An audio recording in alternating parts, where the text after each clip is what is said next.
Vamos falar de um assunto top, de um tema ao qual, se você quer realmente ter muito resultado, você precisa se especializar. Fechamento de vendas. Como ser um matador na hora de fechar suas reuniões com seus clientes.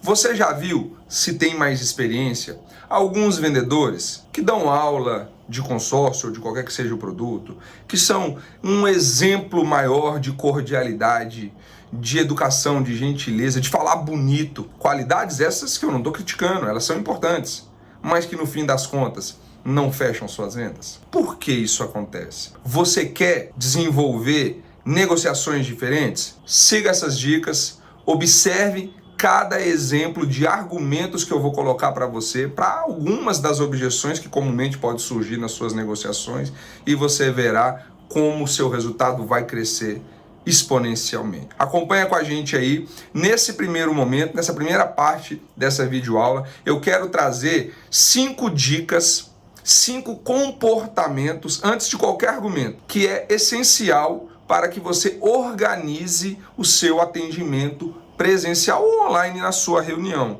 Eu quero falar mais especificamente aqui de um momento mais do final do seu funil de vendas. A gente sabe que as objeções podem surgir em cada etapa da nossa jornada com o cliente. Pode ser desde as captações, aos primeiros contatos.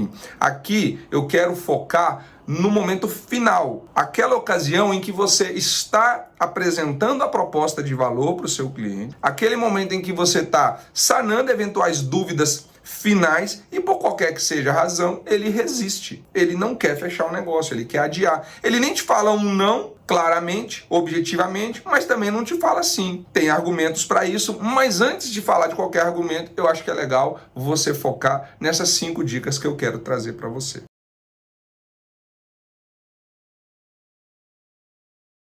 Paciência. Se você quer ser um vendedor fechador, tenha em mente, você vai precisar lidar com rejeições. Você tem que ter a capacidade de administrar a rejeição do seu cliente. O que eu quero dizer então? Em muitas circunstâncias, nos momentos finais, às vezes o seu cliente está dando vários sinais de que está gostando, de que está entrando na sua ideia, você está motivando, está influenciando ele. De repente, na hora de partir para o fechamento, ele coloca uma objeção. Eu já vi vendedores, no momento em que o cliente coloca uma objeção, pode ser uma objeção mais dura talvez, o vendedor demonstrar toda a sua irritação, o vendedor demonstrar todo o seu descontentamento. Olha, você tem que partir do princípio que o seu lead, por mais que você tenha feito um trabalho brilhante, excepcional nas etapas anteriores, ele não conhece a fundo o produto como você.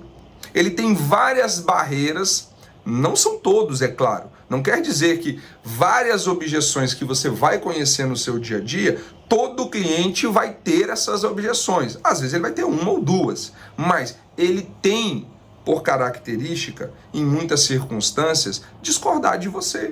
Não vê vantagem onde você está vendo. Então, a principal habilidade para ser um bom argumentador, não necessariamente é só ter o argumento certo, mas ter a paciência, entender que é natural que o cliente tenha estas rejeições. Se você tiver paciência, que é a dica número 1, provavelmente, meio que automático, você já terá a habilidade para seguir a segunda dica que eu quero dar, a de não interromper o seu cliente.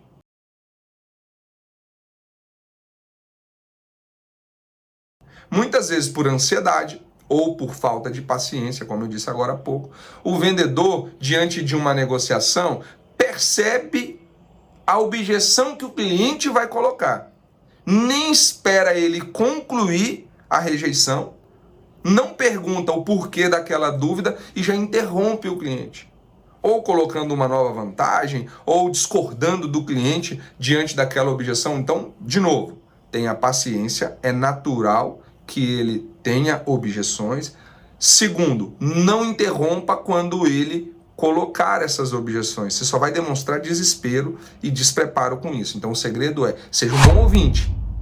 Terminou a objeção, aí sim você vai meio que, automaticamente, mediante o seu nível de desenvolvimento, elaborar e fundamentar qual argumento que você quer colocar para quebrar aquela objeção dele.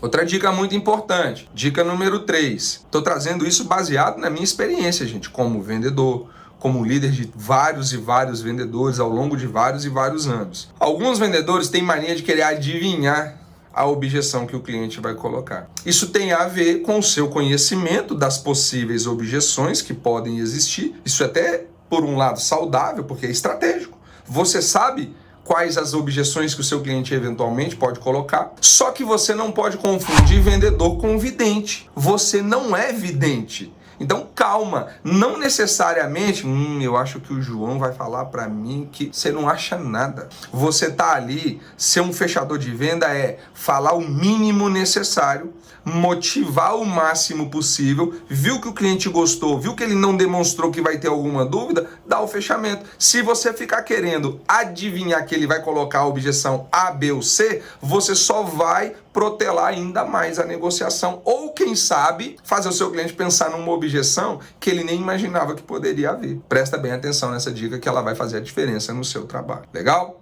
Dica número 4.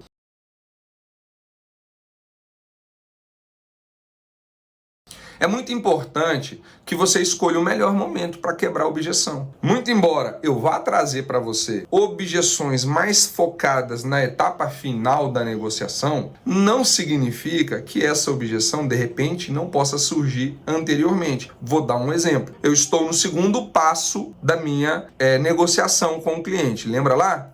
Levantamento da necessidade. Ali, o meu cliente me perguntou. De repente, a captação que eu fiz, ele não entendeu tão bem. Se trata de consórcio, se trata de financiamento, empréstimo, o que quer que seja. Vem cá, isso é consórcio? Porque se for consórcio, eu não quero. E aí o vendedor já começa a querer quebrar a objeção, ou seja, a rejeição dele ao consórcio. Não é o momento. Escolha o melhor momento para quebrar a objeção. Então, se a objeção surgir numa ocasião em que, peraí, por que eu estou preocupado em convencer o meu cliente que consórcio é melhor do que financiamento, se eu ainda nem expliquei para ele como que funciona o financiamento? Já que é financiamento que ele quer, deixa eu educá-lo. Quando ele vê que não é viável, eu começar a conduzi-lo para o consórcio. E aí, explicar como que funciona, o sorteio, o lance, chegar nos finalmente para fechar a venda. Se ele falar, por exemplo, que consórcio demora, aí sim eu coloco argumentos que pode sanar essa dor. Então, não precipitar, avaliar. Eu tenho que responder essa objeção agora? Ou estou no momento inicial que não faz sentido explorar isso? Né? E aí, consequentemente, você levar o seu cliente para o campo de batalha da forma que você está preparado.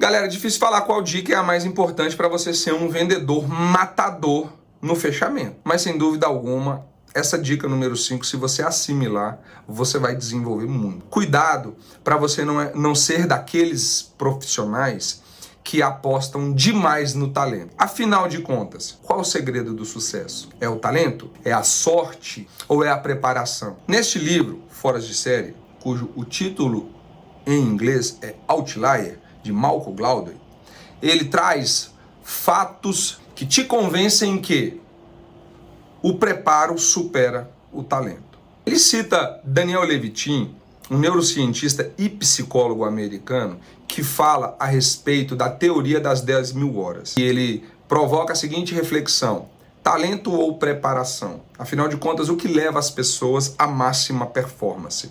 E aí ele traz estudos em que a máxima destreza, ou seja, a nossa máxima habilidade e capacidade só atinge realmente o ápice quando a gente tem mais de 10.000 horas de práticas naquilo. O que isso me fez pensar e eu gostaria que te fizesse pensar? Tá com dificuldade? Você é um vendedor novato, tá? Começou aí as suas primeiras negociações de consórcio, começou as suas primeiras negociações de qualquer produto que seja e está com dificuldade? Não deveria isso ser o normal? E por que desanimar se eventualmente os resultados não estiverem acontecendo? Quer um exemplo próprio? Eu levei 15 dias para fechar a minha primeira venda. Eu não entendia isso. Eu me contrariava, eu via o resultado de outros vendedores e até me pressionava mais por uma série de fatores. Eu não achava que eu podia dar errado, eu tive preços relativamente altos para pagar para entrar nessa profissão, eu tive que sair do interior do meu estado para ir para a capital, uma série de transtornos, turbulências em função disso. Cara, eu não podia dar errado. E aí, 15 dias parece pouco para ter a primeira venda, mas para mim era uma eternidade. Houve circunstâncias em que eu ia trabalhar e pensava, cara, acho que hoje, se encerrar o expediente e a minha venda não acontecer, eu devo ser demitido. Isso, graças a Deus, não aconteceu. E aí eu fui me dedicando, fui me esforçando e tá totalmente convergente com a teoria que ele traz no livro. Eu não tinha o preparo que mais tarde eu passaria a ter. Então, a dica número 5 é: persista. Treine de verdade, se especialize de verdade, entenda que cada reunião que você sair sem fechar uma venda, não é só uma venda que você deixou de fechar. Tem vitórias nisso aí, tem argumentos que você pode perceber que precisa melhorar, tem objeções que você ainda não conhecia, que agora você conhece, você pode se preparar mais para a próxima, e assim gradativamente você ir ganhando horas para se desenvolver.